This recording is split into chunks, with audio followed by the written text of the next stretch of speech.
혹시 요즘 이런 순간 한 번쯤 있으셨죠? 분명히 하려던 말이 입안에서만 맴돌고 끝내 나오지 않는 순간, 냉장고 문을 열었는데 내가 왜 여기까지 왔는지 갑자기 기억이 끊겨버리는 순간, 그럴 때 가슴 한쪽이 철렁 내려앉으면서 이 생각 스쳐가지 않으셨나요? 혹시 나도 치매 시작인가? 오늘 이 영상, 그 불안 때문에 지금 보고 계신 거라면 제가 한 가지만 분명하게 말씀드리겠습니다. 아직 끝 아닙니다. 아직 늦지 않았습니다. 뇌는 나이가 들었다고 죽어버리는 장기가 아닙니다. 뇌는 단지 오래 잠들어 있었을 뿐입니다. 실제로 90세가 넘은 어르신의 뇌에서도 새로운 뇌세포가 지금 이 순간에도 만들어지고 있다는 의학 연구 결과가 나와 있습니다. 문제는 딱 하나입니다. 뇌를 깨우는 방법을 아무도 제대로 알려주지 않았다는 겁니다. 오늘 이 영상에서 약도 돈도 병원도 필요 없이 하루 딱 1분, 집에서 혼자 할 수 있는 방법으로 잠든 뇌를 다시 깨우는 아주 구체적인 방법을 알려드리겠습니다. 지금 이 영상을 끝까지 보신다면 적어도 이런 불안은 훨씬 줄어들게 될 겁니다. 여러분, 지금 이 순간에도 뇌는 가만히 있지 않습니다. 가만히 앉아 있어도, 눈을 감고 있어도 여러분의 뇌는 계속해서 신호를 기다리고 있습니다. 문제는 신호가 안 들어온다는 겁니다. 그래서 뇌는 아무 일도 하지 않는 게 아니라 점점 더 조용해지고, 점점 더 느려지고, 점점 더 잠들어 갑니다. 많은 분들이 치매는 기억이 사라지는 병이라고 생각합니다. 하지만 제가 진료실에서 수없이 본 현실은 조금 다릅니다. 치매의 시작은 기억이 아니라 반응입니다. 자극에 대한 반응이 느려지는 것, 그게 시작입니다. 그렇다면 질문 하나 드리겠습니다. 여러분, 오늘 하루 동안 발가락을 의식적으로 움직여 보신 적 있으십니까? 대부분은 없다고 하십니다. 그런데 놀라운 사실이 있습니다. 여러분의 뇌에서 생각보다 훨씬 넓은 영역이 발가락 하나를 움직이기 위해 사용되고 있다는 사실입니다.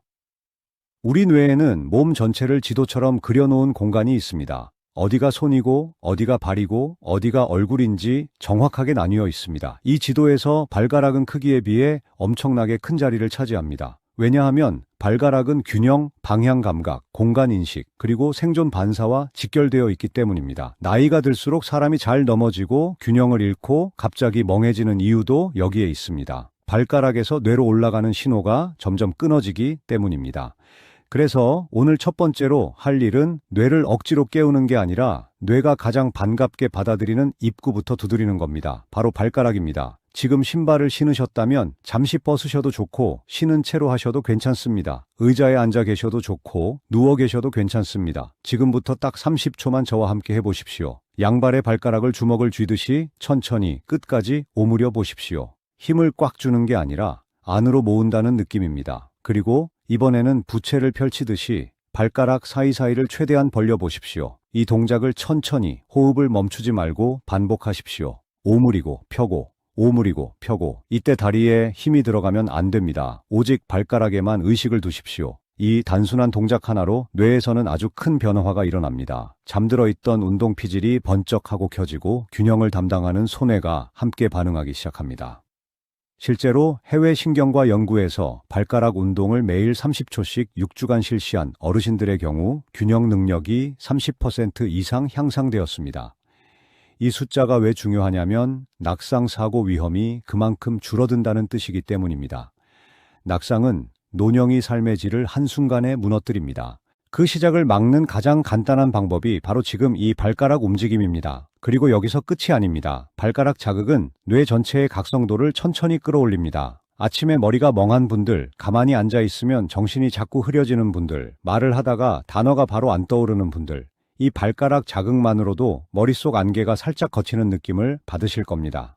지금 이 순간 발바닥이 따뜻해지거나 찌릿한 느낌이 든다면 신호가 제대로 올라가고 있다는 뜻입니다. 잘하고 계십니다. 이게 바로 뇌를 다시 깨우는 첫 번째 스위치입니다. 아직 땀도 안 나고 숨도 안 찼지만 여러분의 뇌는 이미 일을 시작했습니다. 자, 이제 뇌의 운동 스위치를 켰으니 다음 단계로 넘어가야 합니다. 다음은 기억과 언어를 담당하는 아주 중요한 통로를 직접 깨우는 단계입니다. 두 번째는 혀입니다. 자, 이제 두 번째 단계로 들어가겠습니다. 앞에서 우리는 발가락으로 뇌의 운동 스위치를 켰습니다. 이제는 뇌가 깨어난 상태에서 가장 중요한 기능 하나를 직접 자극할 차례입니다. 바로 기억과 언어, 그리고 판단력을 담당하는 영역입니다. 그 핵심 통로가 어디인지 아십니까? 혀입니다. 대부분의 분들은 혀를 그저 말을 하거나 음식을 맛보는 도구 정도로만 생각하십니다. 하지만 의학적으로 보면 혀는 뇌와 가장 빠르게 연결된 초고속 통신 장치입니다. 혀에는 우리 몸에서 가장 촘촘한 신경망이 집중되어 있습니다. 그래서 혀를 움직이는 순간 신호는 우회하지 않고 곧장 뇌의 깊은 곳으로 전달됩니다. 특히 기억을 저장하는 해마, 언어를 담당하는 전두엽, 그리고 생존 반응을 조절하는 뇌간까지 동시에 자극됩니다. 그래서 혀 운동은 생각보다 훨씬 강력합니다. 실제로 최근 신경과 연구에서는 혀 자극을 꾸준히 한 고령층에서 뇌세포의 성장 환경이 눈에 띄게 개선된 것이 확인되었습니다. 그 핵심 물질이 바로 BDNF입니다. 이건 뇌신경 성장 인자라고 불리는 물질인데 쉽게 말하면 뇌세포를 살리는 영양제입니다. 이 물질이 많을수록 뇌세포는 죽지 않고 연결을 유지하고 새로운 길을 만듭니다. 반대로 BDNF가 줄어들면 뇌는 점점 굳어지고 기억은 끊어지고 반응은 느려집니다. 문제는 나이가 들수록 이 물질이 자연스럽게 줄어든다는 점입니다. 그래서 아무 자극이 없으면 뇌는 가만히 노화됩니다. 자, 이제 혀로 그 흐름을 거꾸로 돌려보겠습니다. 지금 입을 살짝 다무시고 혀를 입천장에 지그시 밀어보십시오. 힘을 주되 아프지 않을 정도로만 천천히 밀었다가 툭 떼십시오. 이 동작을 여러 번 반복합니다. 그 다음에는 혀를 입 안에서 크게 원으로 돌립니다. 시계 방향으로 천천히 한 바퀴, 그리고 반대 방향으로 한 바퀴. 이때 중요한 포인트가 있습니다. 혀를 빨리 돌리면 의미가 없습니다. 천천히, 의식적으로 혀가 지나가는 길을 느끼면서 움직이셔야 합니다. 이 동작은 단 15초면 충분합니다. 하지만 이 15초 동안 뇌에서는 엄청난 일이 벌어집니다. 혀의 움직임이 설화신경을 통해 곧장 뇌간으로 전달되고 그 자극이 전두엽과 해마로 퍼져나갑니다. 그래서 혀 운동을 하고 나면 말이 조금 더 또렷해지고 머릿속이 정리되는 느낌을 받는 분들이 많습니다. 이게 기분 탓이 아닙니다. 혀 근육이 약해질수록 기억력 저하가 빠르게 진행된다는 연구 결과도 이미 나와 있습니다. 혀는 기억을 지키는 경보장치입니다. 그래서 요즘 들어 말이 잘 안 나오고 단어가 입안에서만 맴돌고 사람 이름이 바로 떠오르지 않는다면 그건 혀와 뇌 사이의 통로가 좁아지고 있다는 신호일 수 있습니다. 이때 혀를 쓰지 않으면 뇌는 더 빨리 잠들어 버립니다. 제가 진료실에서 만난 많은 어르신들께서 이 동작을 처음 해보시고 이렇게 말씀하십니다. 선생님, 이거 하고 나니까 머리가 좀 맑아진 것 같아요. 그게 정상입니다. 뇌가 다시 신호를 받기 시작한 겁니다. 지금 혀 주변이 조금 뻐근하거나 입안이 따뜻해지는 느낌이 든다면 제대로 하고 계신 겁니다. 다만 턱이 아프거나 관절에 통증이 느껴진다면 범위를 줄이셔야 합니다. 혀 운동은 힘이 아니라 정확성이 중요합니다. 작게, 천천히, 꾸준히. 이게 핵심입니다. 자, 이제 우리는 뇌의 운동 영역과 언어 기억 영역을 모두 깨웠습니다. 뇌는 지금 분명히 각성된 상태입니다. 하지만 여기서 멈추면 아쉽습니다. 왜냐하면 아무리 뇌를 깨워도 내부 환경이 나쁘면 금방 다시 흐려지기 때문입니다. 다음 단계에서는 뇌에 쌓인 피로와 독소를 씻어내고 깊은 수면과 회복을 돕는 아주 중요한 통로를 열어드리겠습니다. 세 번째는 귀입니다. 자, 이제 세 번째 단계입니다. 앞에서 우리는 뇌를 깨웠습니다. 움직이게 만들었고 말하게 만들었고 기억의 불씨를 살렸습니다. 하지만 아직 가장 중요한 과정이 남아 있습니다. 바로 뇌를 쉬게 하는 단계입니다. 많은 분들이 착각하십니다. 뇌는 자극만 주면 좋아질 거라고. 그런데 뇌는 운동보다 휴식에서 더 많이 회복됩니다. 특히 치매와 가장 깊이 연결된 문제는 기억력이 아니라 수면입니다. 잠을 깊이 못 자면 뇌는 스스로를 청소하지 못합니다. 그리고 청소되지 않은 뇌에는 독소가 쌓입니다. 그 독소가 바로 알츠하이머의 주범으로 알려진 베타 아밀로이드입니다. 이 물질은 깨어 있을 때는 거의 빠져나가지 않습니다. 오직 깊은 잠에 들었을 때만 뇌 밖으로 씻겨 내려갑니다. 그래서 아무리 좋은 운동을 해도 잠이 얕으면 뇌는 계속 망가집니다. 자, 그럼 어떻게 해야 뇌를 진짜 쉬게 만들 수 있을까요? 답은 귀에 있습니다. 의외라고 느끼실 겁니다. 귀는 그저 듣는 기관이라고 생각해 오셨을 테니까요. 하지만 의학적으로 보면 귀는 뇌와 몸을 연결하는 비밀 스위치입니다. 우리 몸에는 미주신경이라는 아주 중요한 신경이 있습니다. 이 신경은 뇌에서 시작해 심장, 폐, 위장, 장까지 전신을 다스립니다. 그리고 이 미주신경이 몸 밖으로 가장 가까이 노출된 곳이 바로 귀입니다. 그래서 귀를 자극하면 뇌는 즉각적으로 안전 신호를 받습니다. 괜찮다. 지금은 쉬어도 된다. 이 신호가 들어오면 몸은 전투 모드에서 회복 모드로 전환됩니다. 이때 스트레스 호르몬은 줄고 부교감 신경이 활성화되며 심박은 안정되고 뇌파는 천천히 내려갑니다. 이 상태가 되어야 뇌가 청소를 시작합니다. 자, 지금 바로 따라 해보십시오. 양손으로 귀의 윗부분을 살짝 잡습니다. 그리고 바깥쪽으로 부드럽게 당겼다가 놓습니다. 힘을 주지 마십시오. 귀가 조금 늘어나는 느낌이면 충분합니다. 이제 귀의 중간 부분 그리고 귓볼을 같은 방법으로 각각 당겼다 놓습니다. 각 부위마다 3초 정도면 됩니다. 전체로 보면 10초도 걸리지 않습니다. 이 짧은 시간 동안 뇌에서는 분명한 변화가 일어납니다. 가슴이 조금 내려앉는 느낌, 숨이 편해지는 느낌, 머리가 멍해졌다가 가라앉는 느낌. 이런 감각이 느껴진다면 정상입니다. 이건 뇌가 긴장을 풀기 시작했다는 신호입니다. 제가 진료실에서 만난 많은 어르신들 중에는 이 귀 자극만으로도 잠이 달라졌다고 말씀하시는 분들이 정말 많습니다. 선생님, 요즘은 머리만 대면 잠이 들어요. 밤에 괜히 이런저런 생각하다가 뒤척이는 일이 줄었어요. 이게 우연이 아닙니다. 귀 자극은 미주신경을 통해 뇌에 직접적인 휴식 명령을 내립니다. 그래서 수면제 없이도 깊은 잠에 들어갈 수 있게 도와줍니다. 그리고 이 깊은 잠 속에서 뇌는 낮 동안 쌓인 찌꺼기와 독소를 하나씩 씻어냅니다. 이 과정이 매일 반복되면 기억력 저하 속도는 눈에 띄게 느려집니다. 자, 여기서 아주 중요한 주의사항이 있습니다. 귀를 세게 잡아당기거나 비틀지 마십시오. 통증은 절대 좋은 신호가 아닙니다. 이 동작은 자극이 아니라 안정입니다. 부드럽게, 짧게, 자주 이 세 가지만 기억하시면 됩니다. 이제 뇌는 한결 편안해졌습니다. 각성도 했고 언어와 기억도 깨어났고 휴식 모드로도 들어갈 준비가 되었습니다. 하지만 아직 마지막 관문이 남아 있습니다. 아무리 뇌가 좋아도 뇌로 가는 혈액과 산소가 막히면 모든 노력은 헛수고가 됩니다. 다음 단계에서는 뇌로 가는 가장 중요한 통로, 목을 열어 드리겠습니다. 이제 마지막 네 번째 단계입니다. 지금까지 우리는 뇌를 깨웠고 기억의 불씨를 살렸고 뇌가 쉬도록 만들었습니다. 이제 남은 건 단 하나입니다. 뇌로 가는 길을 완전히 열어주는 것. 그 통로가 어디인지 아십니까? 바로 목입니다. 목은 단순히 고개를 지탱하는 부위가 아닙니다. 목은 뇌로 들어가는 유일한 보급로입니다. 산소, 영양분, 혈액 모두 목을 통해서만 뇌로 올라갑니다. 그런데 나이가 들수록 목은 점점 굳습니다.